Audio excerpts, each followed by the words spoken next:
Welcome to Rise and Shine, your daily business tech boost with me, Charly Leetham. If you're a small business owner looking to simplify technology and get real, actionable advice from someone with 35 years of IT experience, you're in the right place. Every episode, I'll dive into tools and systems like email, CRM, marketing and tracking, and I'll break them down into bite-sized tips you can use straight away. Your time is valuable, so let's get straight to the point. It's time to work smarter, not harder.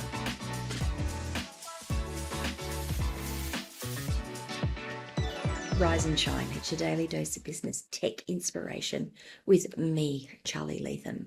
Episode number 534 today.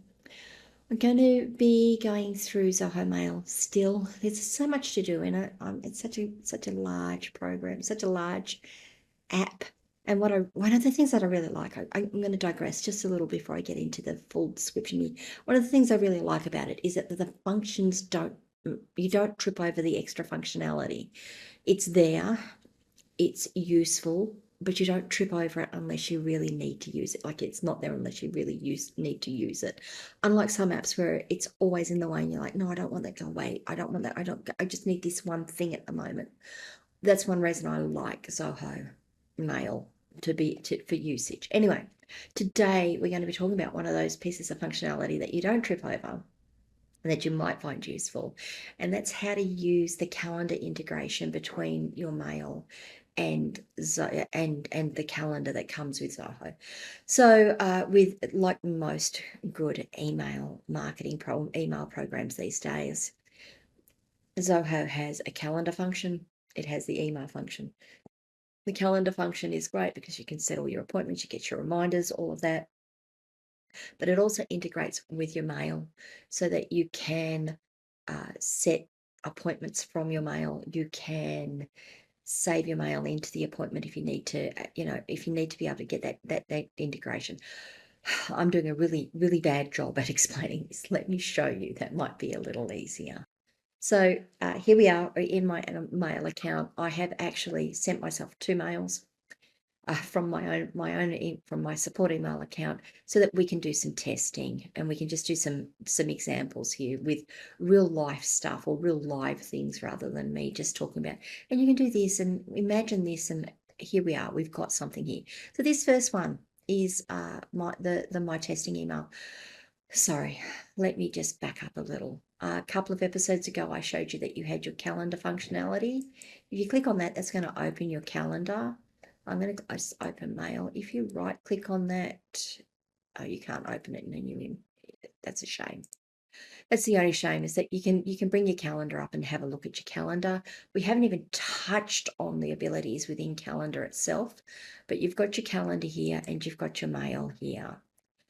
The other thing you can do is here in your e-widget bar on the far right-hand corner, you can also have your calendar up. So you can be in your email and you can have your calendar up with your schedule and show you what is going on with your schedule. You can have it on a day view, or you can have it on an agenda view. The day view gives you, your times. You need to be on the right time for the day. Let's go back to today, shall we? Let me go. I wanted to go here specifically because you can see here it actually shows you your time to tell you what time it is. And yes, you'll get an idea of what time I'm making these videos today. So that's one thing about the day view. The agenda will show you what you have on your agenda for the day. It's just a list. It doesn't show you the times and such. Okay. That said, what do we want to do? We're going to close that down.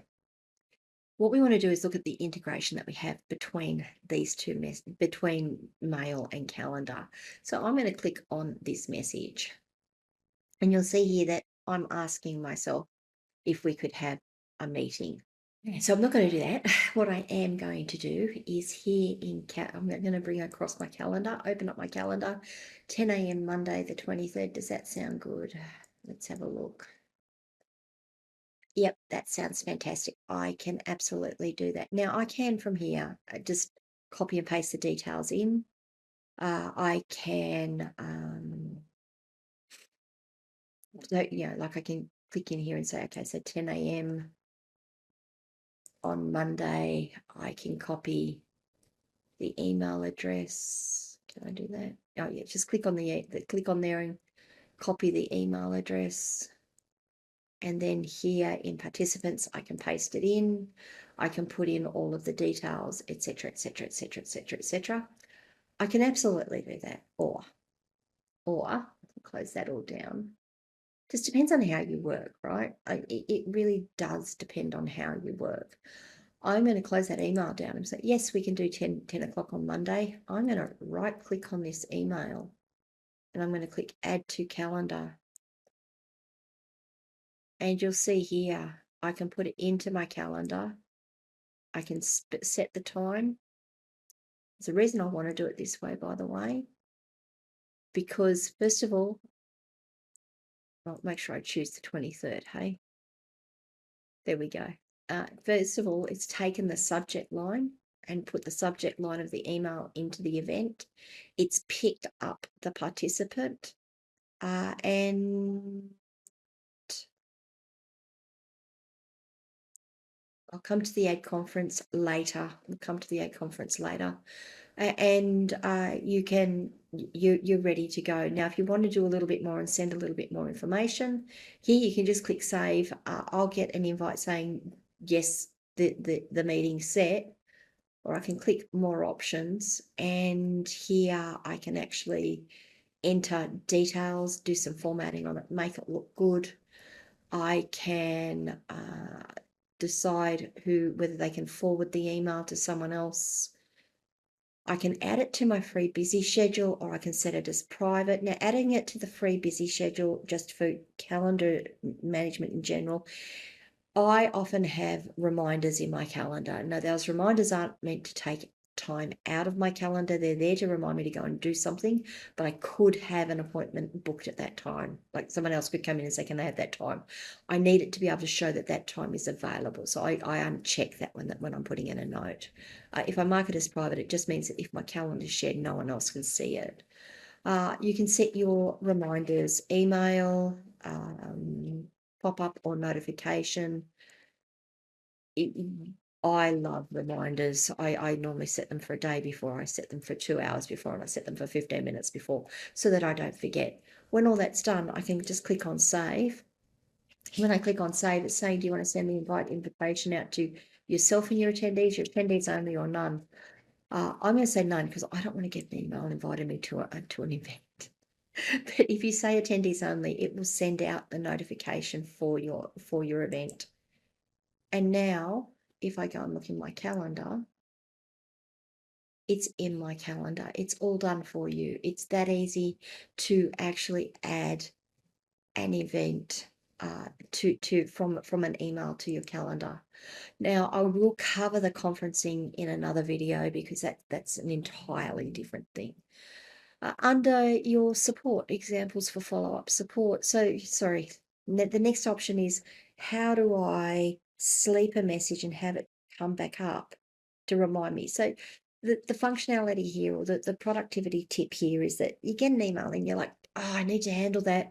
I can't handle it just yet. I need to get some more information, or I won't be ready to deal with that until this date or time. So what you can do is you can sleep an email. You can have it snooze and come back up later and into your inbox later. How do you handle that? So this one here is an example for follow-up. I wanted to use new emails. Rather, you can do it for existing emails as well, but I wanted to just use a new email so we can see it. So we'll notice here is that we've got, okay, that's where you did it.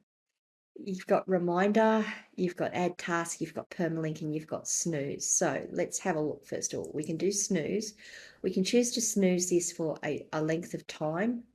You can choose 10 minutes, 1 hour, tomorrow at this time, next week and not at this time, at 10 a.m., next week, Monday at 10 a.m., or you can choose a custom date and time, whichever works for you. Now that will snooze it and then it will pop it back up and say, hey, you've got to deal with this. You can add a reminder for this email, which is possibly more useful.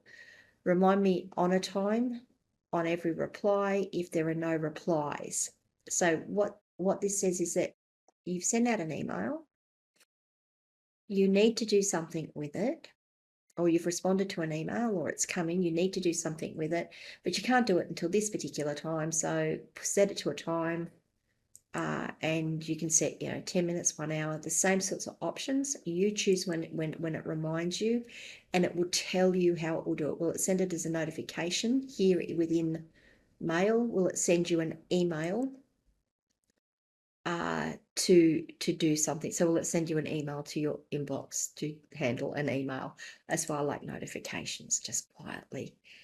You can remind participants as well, or recipients as well. You can edit that response and do what you want, and click add reminder, and that's going to set that reminder for the time that you sent. The other thing that you can do is, like, every time you get a reply, you can get a reminder. I just don't know if that's got a lot of utility in general. I'm sure someone's got a good way of using that. I just can't think of anything more annoying than getting an email to tell me that I've got an email. Just, it's a bit like, let's have a meeting to plan the meeting to me. I might be wrong though. So if you guys have got any ideas on that one, I'd love to hear it. The one that I really love is if there are no replies. So if I'm looking for a reply and I need to get a response back and I need it by Monday, I can set it for, if I don't have a reply by Monday at 10 a.m., we can send the reminder as a notification or a mail. I'm going to set it as a notification for myself, but I'm also going to send the recipient a reminder to say, hey, I sent you an email on this. I haven't heard back. Have you got time to look at it? Is this something we want to do? It's not quite an auto follow-up. It's not quite a nurture sequence, but it is a really good way if you've got mission critical information or time critical information that you need to get back. You can use your system to increase your productivity using these little sorts of automations. The other thing that I should point out, and I was looking for it earlier, like when we were doing this, the one to add my event to a calendar, I couldn't work out where it was because I wasn't looking in the right place. Up here we've got add task. If you drop it down, you can also add it as a calendar note here, and example for follow-up. So instead of just, I often use little tags like this that say to me, this is something. So this is a follow up this email. Okay, I can set it for Monday.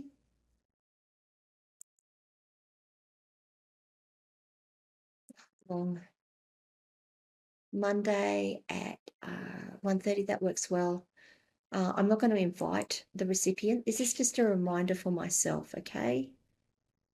Now click more options. Now remember before when I was talking about adding this to your free busy calendar, your free busy schedule, this is just a reminder of myself that I've got to follow up this email. This is reminding me that at some point today I need to follow up this email. So I've set it for 1:30. I could actually, because it's just a reminder, I could just set it up as an all-day event. It doesn't, just depends on how you work. I tend to leave them as all-day events. They sit on my agenda for the day, reminding me that I've got to do this thing today. And I'm going to take it out of my free busy schedule, which means if someone's looking to make a meeting with me, that this time is going to be available, but it's still going to be in my agenda. I'll show you what I mean. Click save.